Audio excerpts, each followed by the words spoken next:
Hello বন্ধুরা, আসসালামু আলাইকুম।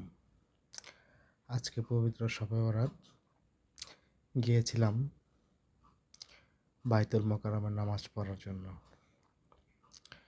সারা রাত আল্লাহর ইবাদত করে ফজরের নামাজ পড়ে একটু হাঁটাহাঁটি করলাম। চারপাশ ঘুরে দেখলাম খুবই সুন্দর আল্লাহর ঘর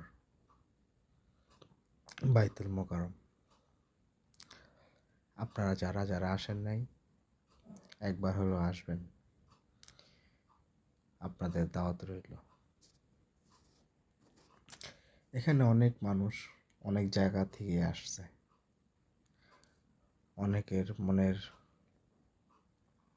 মনের মতো, অনেকে মন মতো অনেক কিছুই করতে চায়।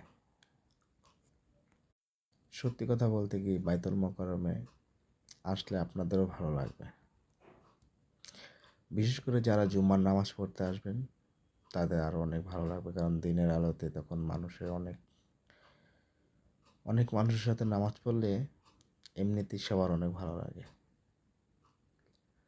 তা আপনাদের সবাই দাওয়াত রইল, আসবেন। আমরা এখানে যখন এসেছিলাম চারদিকে খুব অন্ধকার ছিল, এখন তো আলো। এখন সময় 6:30 হবে। যাক, মহান রব্বুল আলামিন আবার যেন নিয়ে আসে